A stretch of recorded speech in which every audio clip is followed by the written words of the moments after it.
Powerful people don't connect with everyone. They choose. In this video, we're going to explore how powerful people decide who gets access, respect, and influence, and why most people unknowingly disqualify themselves before a single word is spoken. Have you ever noticed that no matter how competent, intelligent, or capable you are, you still feel invisible around people with real power? You speak, but nothing changes. You offer value, but it goes unnoticed. You try to connect, but the door never really opens. By the end of this video, you'll understand the psychological laws that quietly govern access to power, and how to position yourself so powerful people want to keep you close. Stay until the end, because the final laws explain why chasing power repels it, and how restraint draws it in. In nature, desperation is a dangerous scent, signaling weakness and inviting rejection. The same is true in power dynamics. Neediness repels the powerful, who seek equals, not burdens.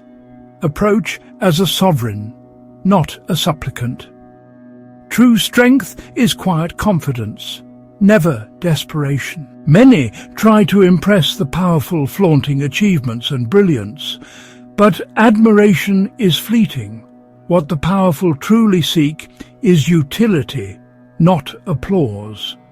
Become the key to their problems, not another ornament. Power values leverage, not admiration. Be the solution they need, and the door to their world will open. In the ecosystem of power, silence is not emptiness. It is strategy. The loudest voices reveal themselves too soon. True power lies in stillness, in listening. Let others speak first. Let them show their hands. In silence, you gather intelligence, shape the terrain, and command the room without a word. Every individual, particularly those who have cultivated power, carries with them an internal blueprint of their own identity. This is their self-image, a carefully constructed narrative of who they are, what they value, and how they believe they are perceived by the world. It is the story they tell themselves about themselves, a story of brilliance, of benevolence, of ruthless efficiency, or perhaps of misunderstood genius. To interact with this self-image is to interact with the very core of their ego. The most astute operators in the human kingdom understand that power does not seek to be challenged, it seeks to be affirmed. It craves reflection, not refraction. To connect with the powerful, one must become a carefully polished mirror. Your purpose is not to show them a raw, unfiltered reality, nor to present your own competing image. Instead, you must learn to reflect back to them the version of themselves they most admire. If they see themselves as a visionary, your interactions should subtly underscore their foresight. If they pride themselves on their pragmatism, you must validate their no-nonsense approach. This is not simple flattery, which is often clumsy and transparent. It is a sophisticated act of psychological alignment, a silent agreement to endorse their chosen narrative. This mirroring process operates on a subconscious level, bypassing their critical faculties. When people see their own virtues and values reflected in another, they experience a profound and immediate sense of rapport. They feel understood, seen, and most importantly, safe. They are not engaging with a potential rival or critic, but with a kindred spirit, someone who gets it. This creates a powerful bond, as they unconsciously classify you as part of their in-group. The powerful, often isolated by their status, are particularly susceptible to this, as they rarely encounter individuals who are not seeking to either challenge them or sycophantically appease them. Therefore, your initial task is one of careful observation. Before you speak, before you act, you must diagnose their self-image. Listen to the stories they tell, the heroes they admire, the values they champion. Identify the core tenets of their personal mythology. Once you have this understanding, you can subtly tailor your language, your attitudes, and your responses to harmonize with that image. You are not becoming a pale imitation of them, but rather a perfect complement, a resonant frequency that amplifies their own signal. In doing so, you make yourself not just agreeable, but indispensable to their sense of self. If this is making you reflect, a like for the video helps more than you think. In the realm of power, morality is often a luxury, and judgment is a tactical error. Those who have climbed to positions of influence have almost invariably made decisions that exist in a grey zone, far from the simple black and white distinctions of conventional ethics. They operate in a world where outcomes are paramount, and the methods to achieve them are a matter of strategic calculation, not moral debate. To approach these individuals with a sermon, to attempt to correct their course based on your own ethical compass, is to fundamentally misunderstand the nature of their environment. It is the equivalent of lecturing a shark on the virtues of vegetarianism. The act of moralizing is an implicit declaration of superiority. When you correct someone, you are placing yourself in the position of a teacher and them in the position of a student. You are asserting that your value system is more refined, more righteous than theirs. For an individual accustomed to being the ultimate authority, this is an intolerable affront. It is not perceived as helpful advice, but as a direct challenge to their judgment, their intelligence, and their very right to lead. The response is almost always defensive, creating an immediate and often irreparable rift between you. Power does not seek a conscience from its subordinates, it has its own. This conscience is typically oriented around goals of survival, expansion, and the maintenance of control. An external moral framework is seen as a foreign body, an infection that threatens the operational integrity of the organism. When you introduce a moral argument, is this the right thing to do? You are speaking a language they have long since deemed irrelevant to their survival. The question they are perpetually asking is this the effective thing to do? By imposing your values, you reveal yourself as naive, an outsider who does not grasp the harsh realities of their world. Therefore, the wise operative learns to suspend their own judgment. This does not mean abandoning one's own principles, but rather understanding that they are not a useful tool for influencing the powerful. Instead of correcting or moralizing, one must learn to frame all contributions in the language that power understands, the language of utility, advantage, and consequence. Your value lies not in your ability to be a moral guide, but in your ability to be a ruthlessly effective instrument. This channel is for people who think deeply about power and human behavior. Subscribe if that's you.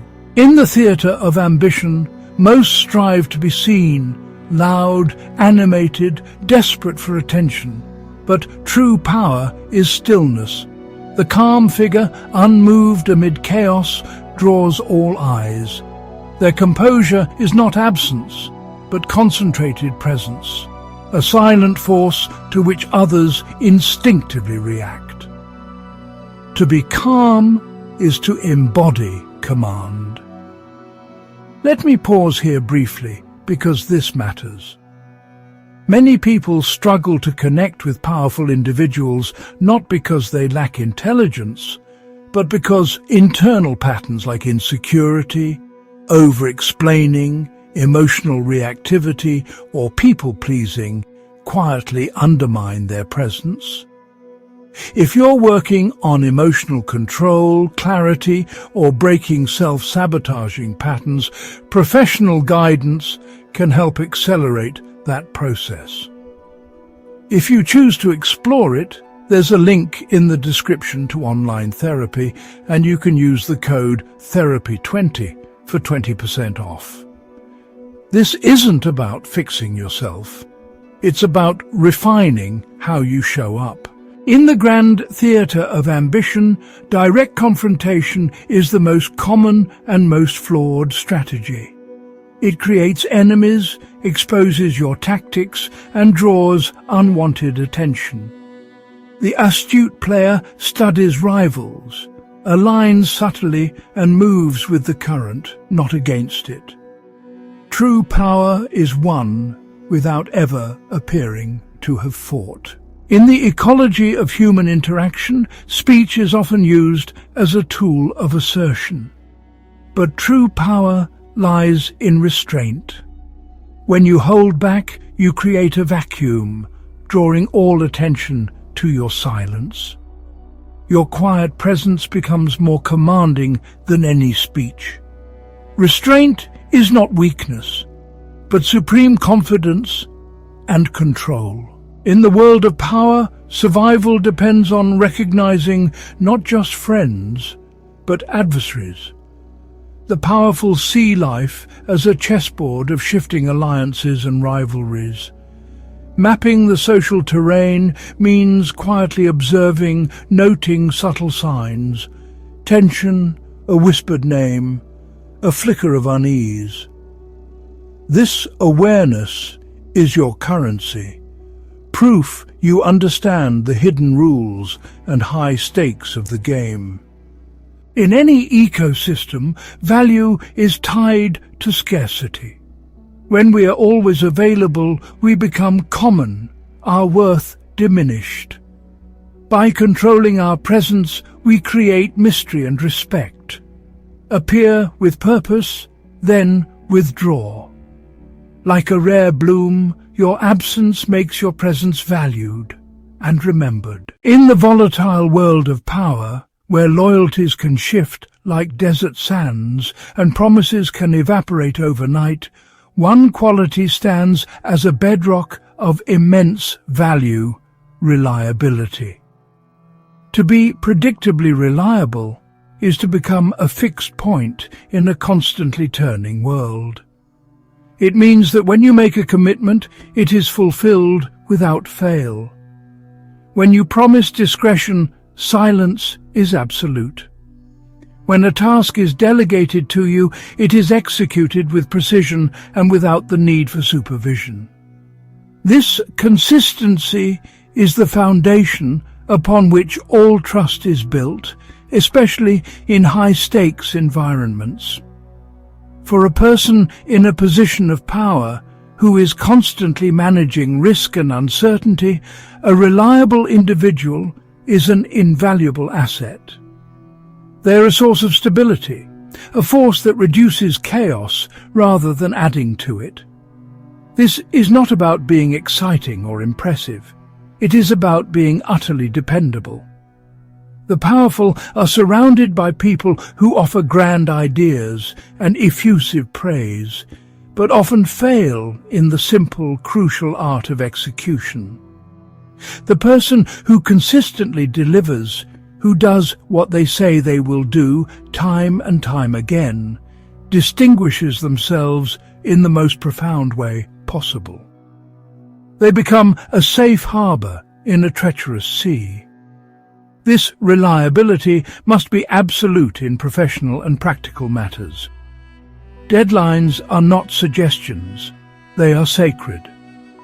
Budgets are not guidelines, they are firm boundaries.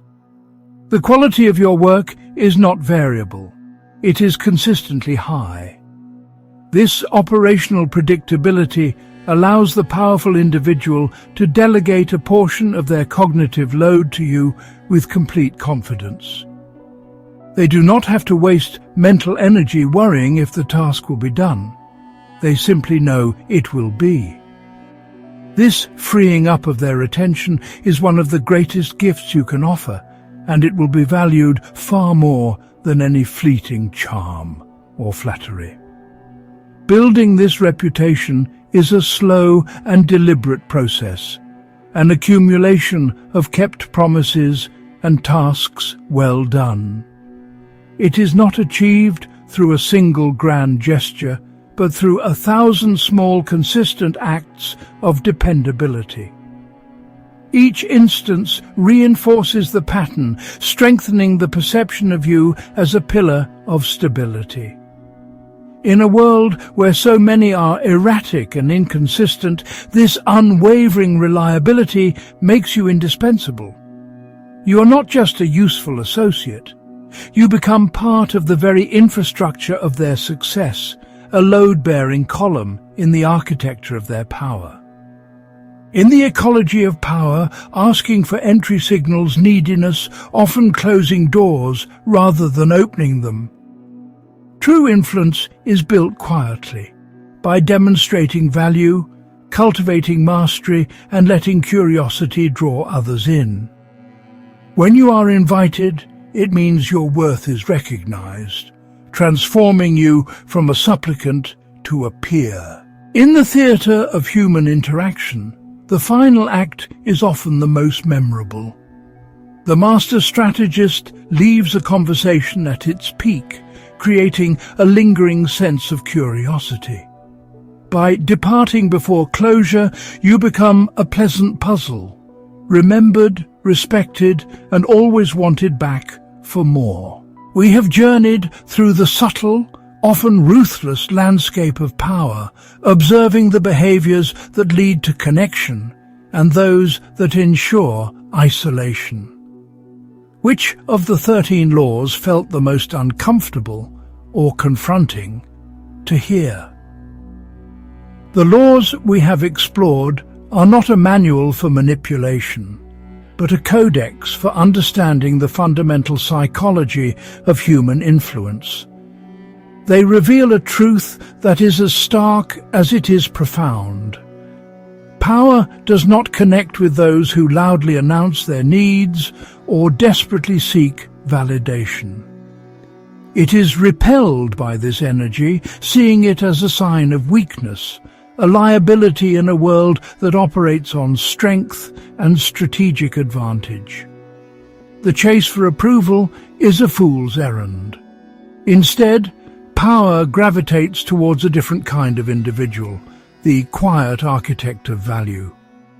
This is the person who understands that true influence is not seized, but earned.